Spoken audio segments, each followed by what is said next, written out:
When I was a kid, my dad traveled a lot for work. Back then, his company was growing exponentially, and my father was sent to oversee the opening of new stores all around the country. In 2002, he had a particularly busy year. My mom was assigned to a store in Pennsylvania, and because it was a longer assignment, and because it was summertime as well, he decided to take my mother and I with him. Since we were going to be there for 2 months, they gave us a fully furnished house in the suburbs. It was 2 stories tall and at the end of a very lonely cul-de-sac. The town itself was very small, with little over 3,000 residents, and the suburb where we stayed was even more rural. Our neighborhood was relatively new, and most of the houses were still empty. The housing development, Lone Wood, had only just started cutting into the dense forest that was surrounding it, and all the empty houses gave it a very eerie, albeit boring, feel. Lucky for me, there were a few other kids who lived in Lone Wood, and one of them happened to be my age. Jamie and I were both 12, and really that was all that we needed to have in common. We had a lot of fun that summer. Being a city kid, I was eager to explore all the bike trails local kids had made out in the woods.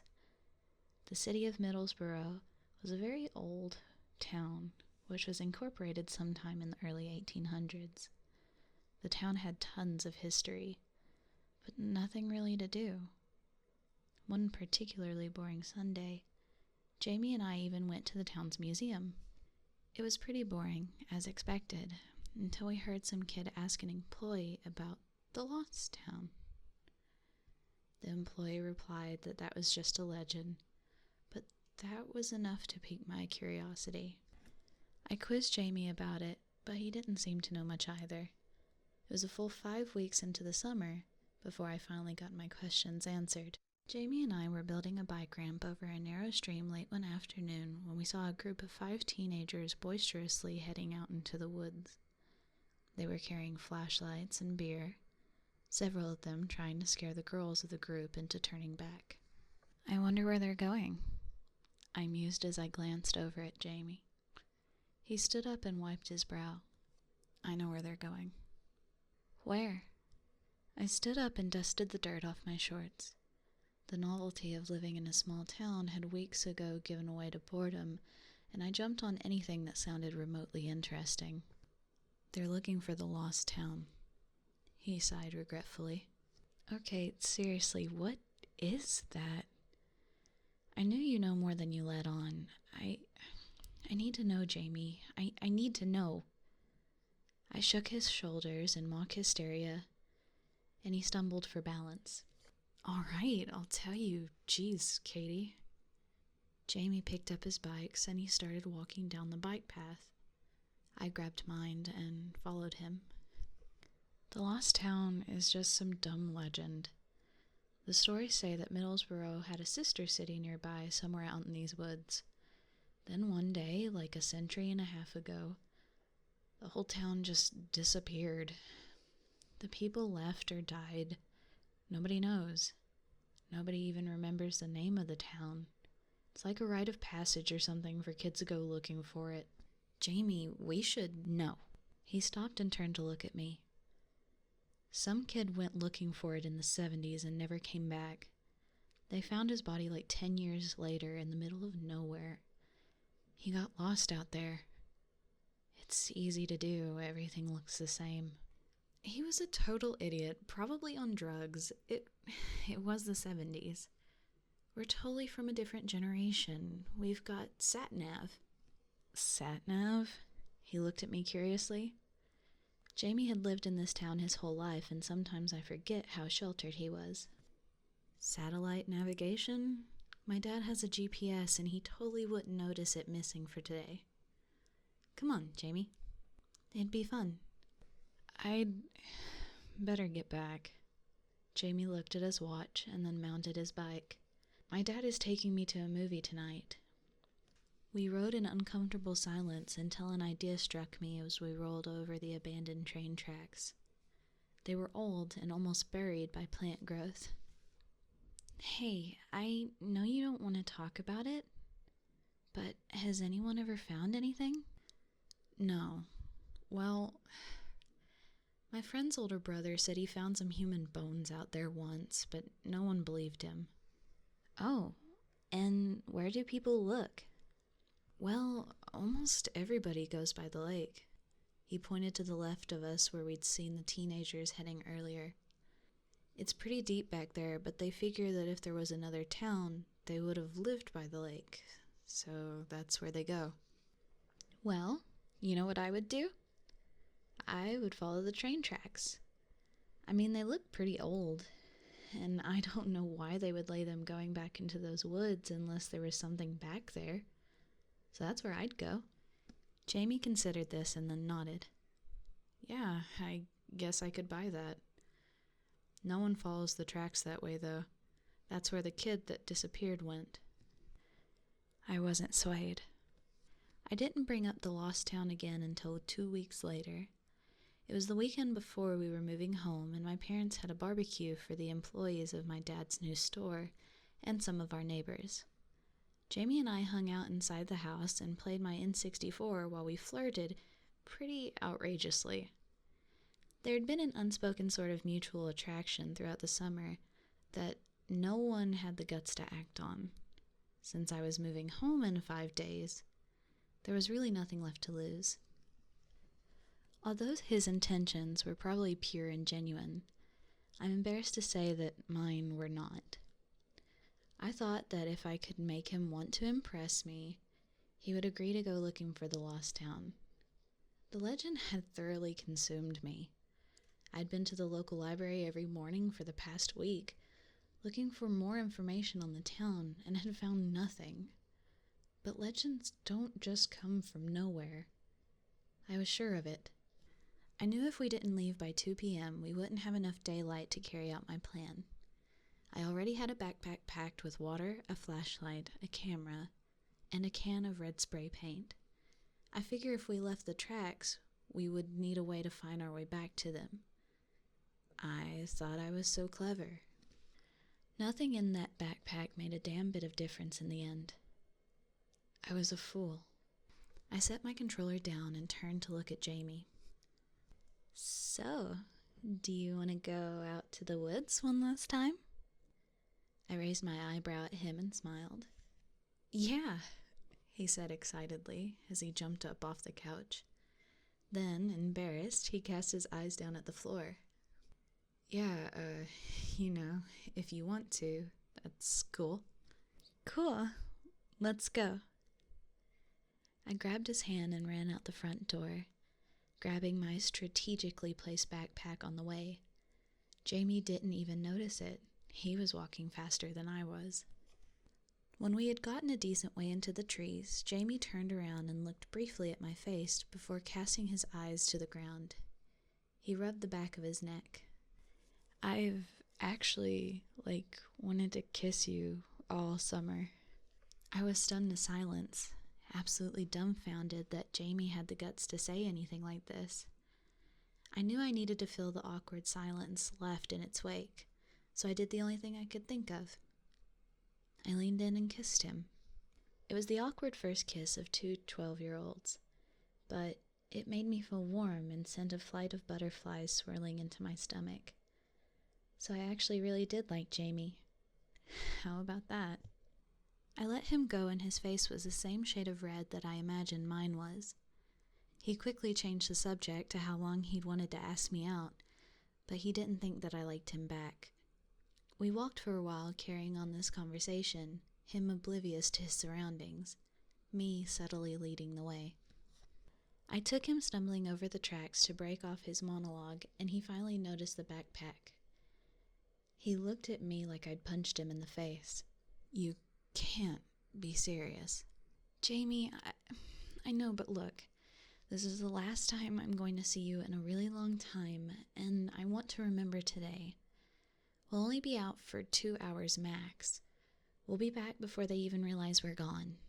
Jamie stared at the tracks for a minute and seemed to be considering it all. I held my breath until he finally let out a deep sigh. Okay. Oh my God, Jamie, He held up his finger, cutting me off. But we followed the tracks the entire time, and we turned around after an hour. Okay. I was so excited that I hugged him. It would be the first and the last time I ever did. As we walked, we talked about all sorts of mundane things, stopping only to make sure we were still on the tracks.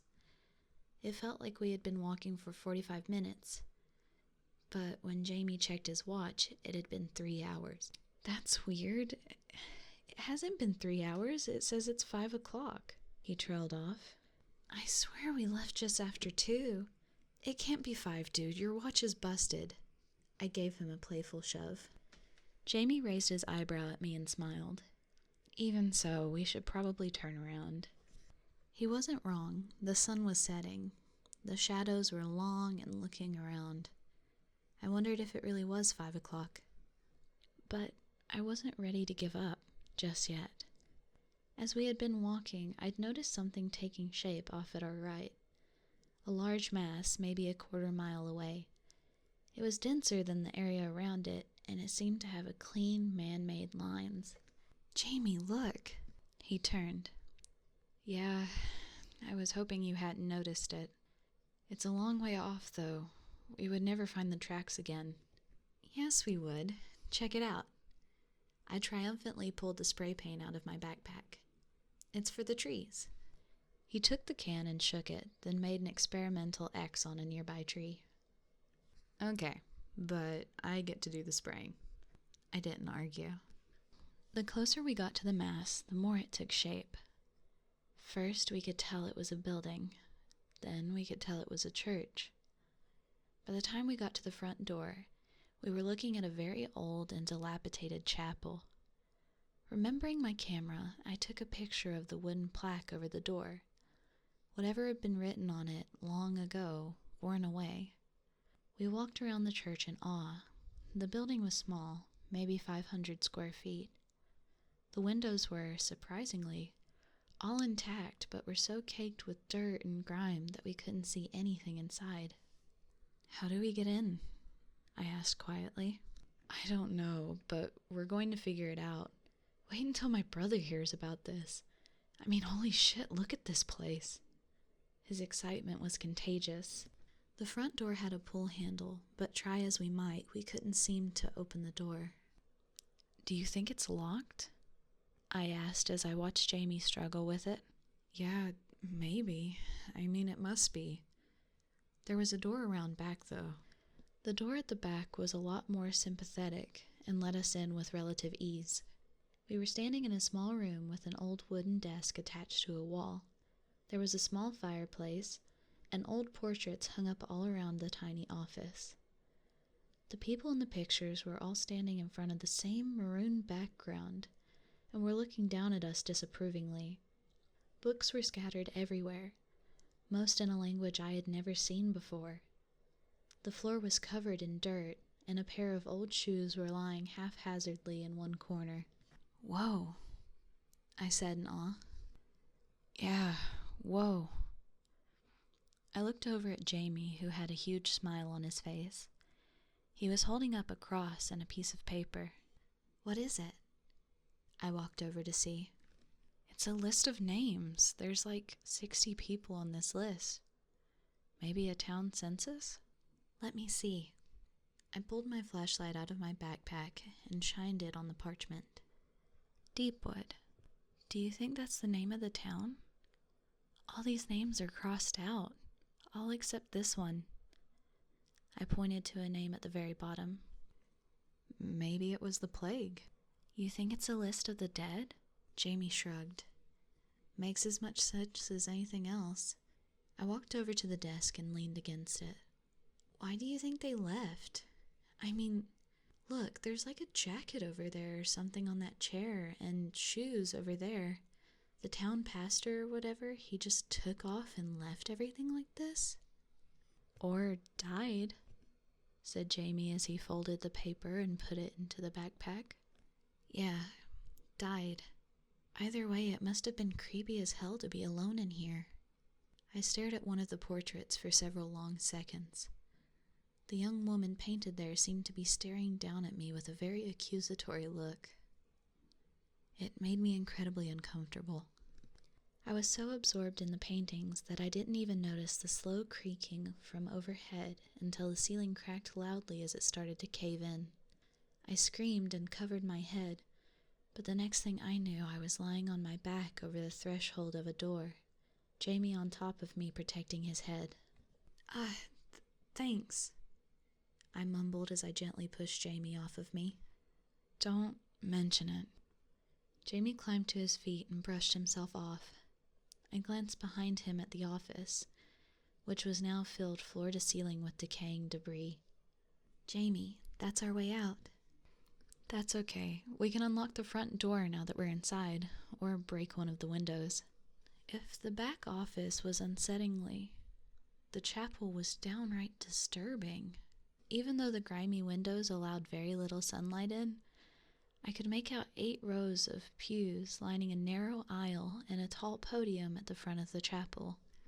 Jamie and I stumbled around the small nave, breaking windows on either side with pieces of wood we had found. The sun was still setting, and I wondered how much of a difference the muted light would make. When I broke the last window on my side, I turned back around to survey the chapel, disappointed that the lighting wasn't much better. The room itself seemed to repel light. The wooden pews were completely rotted. In fact, the wood we had used to break the windows of the church were leg stands from the front row. The narrow aisle in between the rows of pews was littered with leaves and rotting wood, but that was nothing compared to what sat upon the altar. It wasn't a podium, as I had thought earlier. It was a statue of the crucifixion, but unlike any I had ever seen before. The paint had been worn away on every part of the statue, except the blood of the crucifixion wounds, which stood bright and realistic and seemed to be oozing before our very eyes. The only other surface left untouched by the decay of time was the face of Jesus. The details of his face were so incredibly minute and perfect, and he had the same accusing eyes as the portraits in the pastor's office.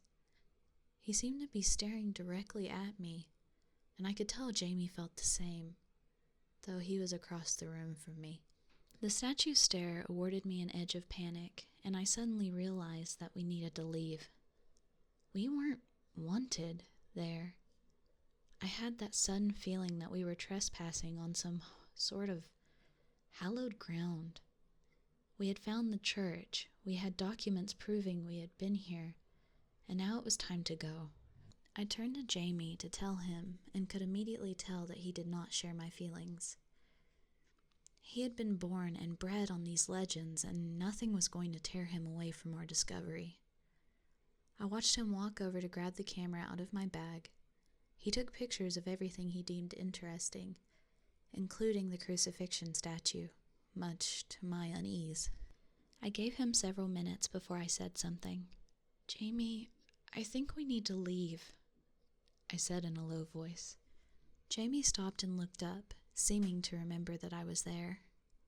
Are you kidding? This is what you came for. We have to bring home evidence, all of it. It's going to be dark in half an hour. It's already hard to see in here. Duh, that's why I'm using flash. Hey, can you get a picture of me next to this creepy Jesus thing? I guess, I mumbled as I took the camera from him. I didn't even want to look at it, much less photograph it. But if it would help me get him out of there, I was going to stomach it. Jamie wrapped his arm around it, just as I snapped the picture. Don't touch it! Oh, crap, why did you touch it? There's something off about that thing, Jamie. Can we freaking go now? Yeah, fine. Jamie walked over and packed up the backpack as I headed towards the front door. I noticed there was no lock on it. I pushed against the door as hard as I could, and it didn't budge. My heart sank. There wasn't even a handle or a knob. It was just a solid piece of wood with strange markings on it. Symbols I had never seen before. Jamie, the door's stuck, I said as I turned around to see him testing a piece of the floor with his foot. What are you doing? I asked, hearing the edge of panic in my voice. He was still at the front of the chapel, a foot from the Jesus statue, hopping back and forth from one piece of the floor to another. The statue's eyes seemed to only be on him now. "There's something under here. See?" I heard the floorboard creak under his left foot as he put weight on it. "Jamie, don't." "No, it's like under the dirt right here. The floor is hollow." He kneeled down and started digging through a thin layer of dirt. "It's like a trap door or something." And it was indeed a trap door. By the time I had walked through the length of pews, Jamie had already had the edges dug halfway out. "Let's just leave it and your brother and his friends can come back and see what it is. Please, Jamie, I want to go." There was something wrong with this place. Terribly wrong. And the thought of spending more than 1 minute here had me on the precipice of a panic attack, something I hadn't experienced in over a year. I sat down against the front pew and put my head down. I heard a roaring in my ears and my breathing grew labored. I had to leave here, even without Jamie. I rocked back and forth for a few minutes as I tried to calm myself down. I would climb out a window and run, in any direction, it didn't matter. "There's something here, under the church." Jamie's voice sounded 1,000,000 miles away. By the time I pulled myself together enough to lift my head, Jamie was knelt next to me. "I didn't know you were claustrophobic." At least that's what I think Jamie said. I better remember the horror I felt as I stared at the hole in the floor. Jamie had opened the trap door. 2 minutes, Jamie said as he stood up. "We go down, we take a couple of pictures of whatever's down there, and we come right back up and leave. Just 2 minutes, Katie, that's all I'm asking." I wanted to say no. I intended to. But I felt myself slowly nodding as Jamie pulled me up to my feet. To this day, I don't understand why I agreed. But I suppose that it's better than what happened down there didn't happen to Jamie alone. We're going back with the story of a lifetime. What if there's valuable stuff down there or something? Old shit is always worth money. We could be rich. So rich that your family could stay here. You could buy the house you're living in and come to school with me in September. I managed a small smile. Of all the things someone could think to buy with wealth, Jamie's first thought was to keep me here with him. And he was right. There could be anything down there, and almost all old stuff was valuable. I took a deep breath. "Okay, 2 minutes," I agreed. As we leaned over the trapdoor and peered down, the first thing we noticed was an intense heat emanating upwards from the hole. The second was the strangely out-of-place spiral staircase leading into the depths below.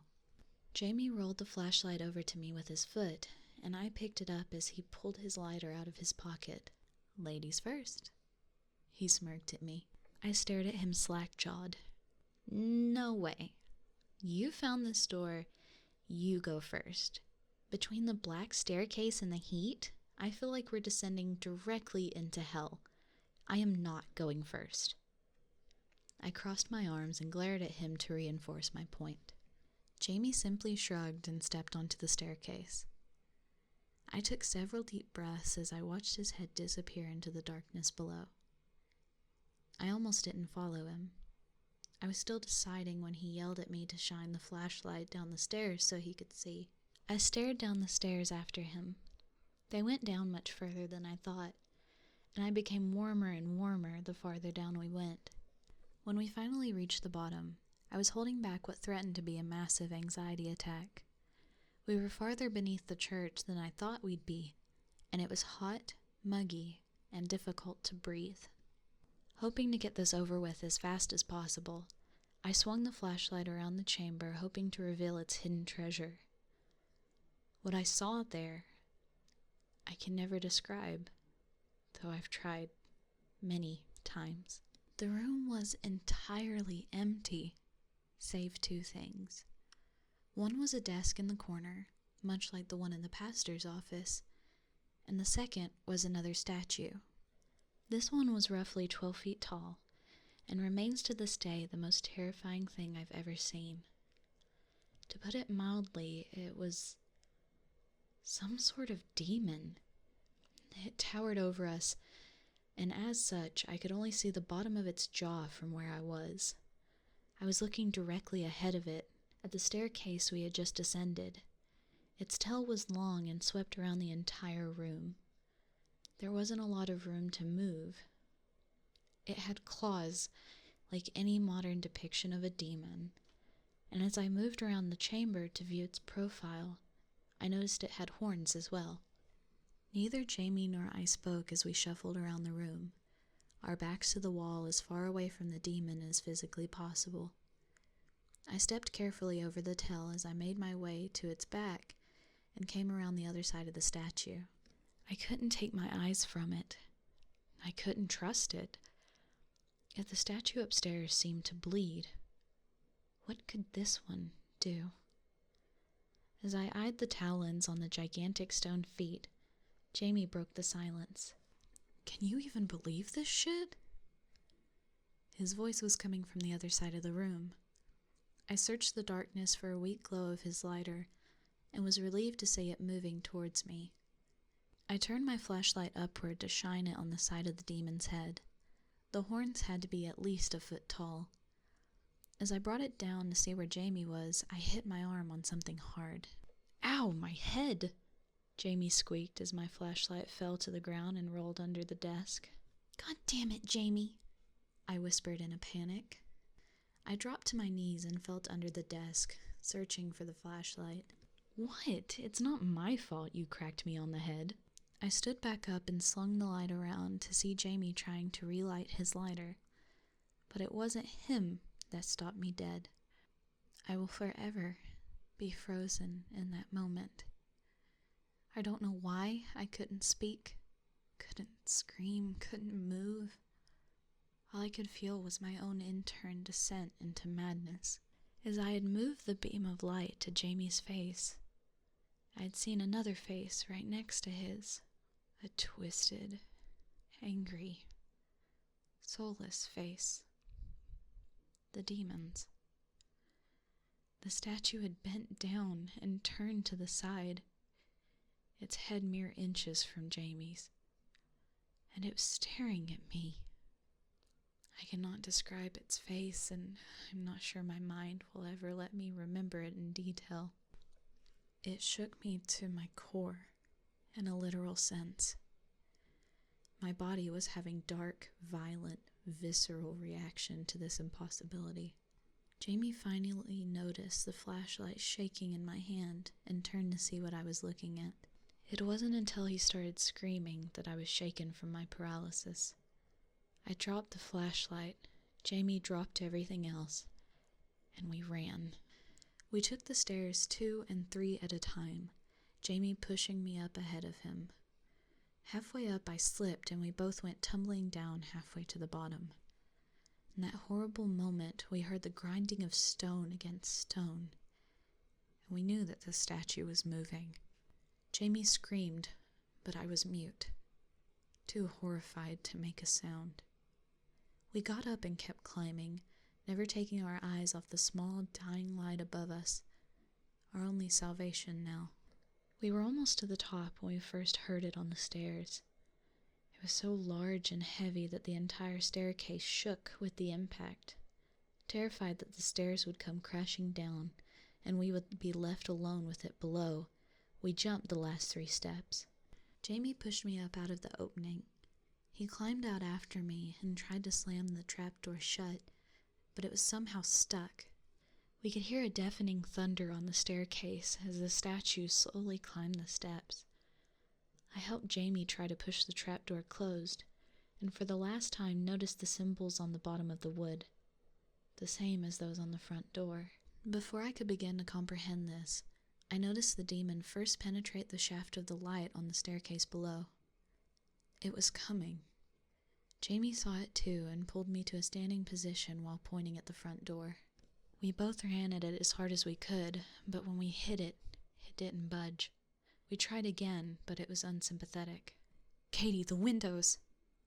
We ran to the closest one and tried to climb up it and get out, but the windows were too high. The thunder from below was getting louder, closer. It was more than halfway up the stairs. We tried to climb on the rotting pews to reach the window, but they crumbled under our weight.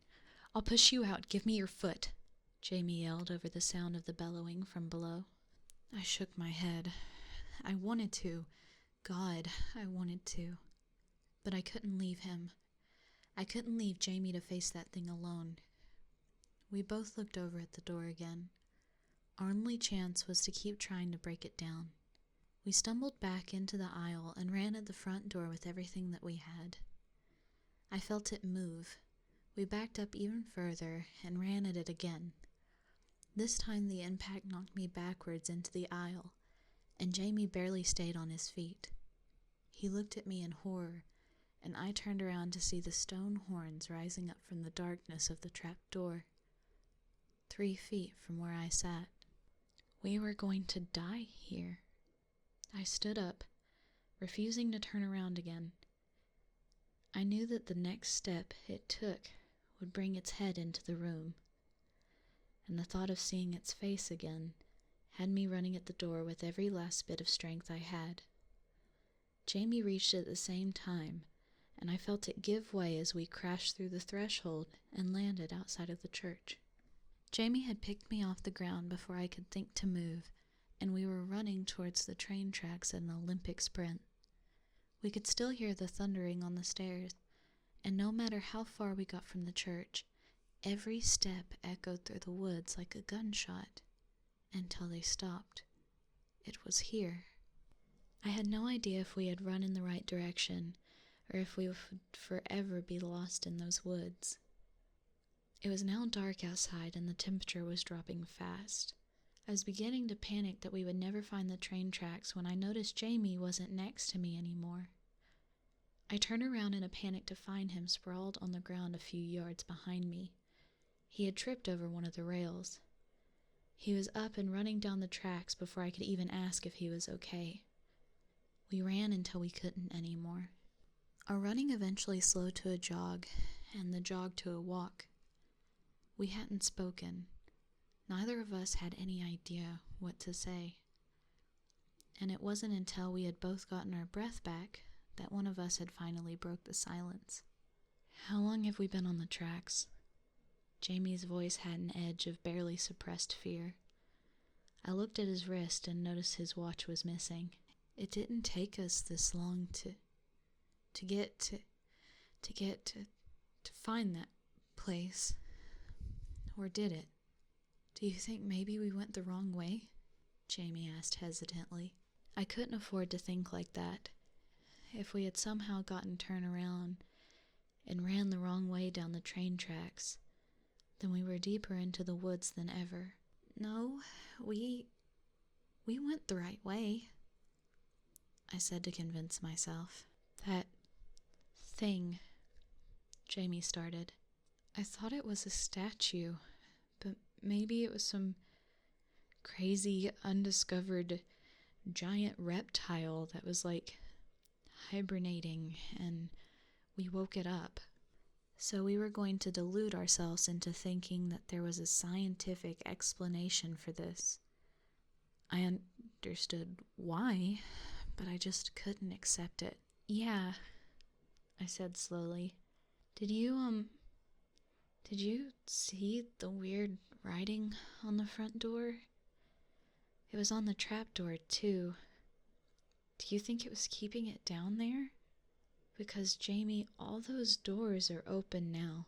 "Well, if it's an animal, words mean nothing to it anyway." "Yeah, if," I trailed off, hoping he would challenge my implication. He didn't. I could tell this was something Jamie's mind wouldn't accept. But he hadn't seen its face. Not like I had. It was no animal. It was made of stone. It was something sinister and anciently evil, and it had seen me. Had seen right down into my soul. It was aware of me, and I was aware of it. And now, it was free. Whatever had been keeping it beneath the church had been awkwardly destroyed by Jamie and me. That thing was free to walk the woods and go God knows where. We walked in silence for another half hour until Jamie suddenly stopped short and started yelling, "Here! We're here!" He booked it down the tracks toward a swarm of flashlights, and I followed close behind him. As soon as Jamie reached his parents, he collapsed, while I ran into my mother's arms and cried like a child. I couldn't hold it any longer. The police report said we were found at 4 a.m., by our sense of time about 3 hours after the sun had set.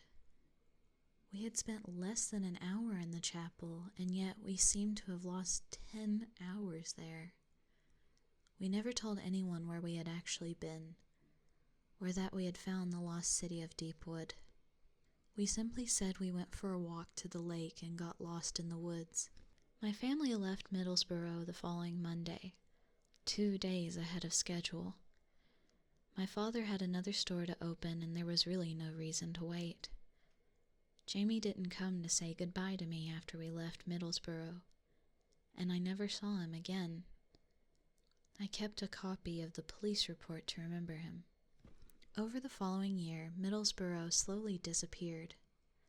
At first, I could just feel the memory fading unnaturally from my mind. My parents couldn't remember that we had ever even been there, which scared me more than anything else did. I taped the police report to the ceiling over my bed so that Jamie would be the first and last thing I thought about every day. Then, the Middlesboro City website disappeared, as did that of the local paper and the town's 2 public schools. The store my dad opened in 2002 also disappeared from the company's website.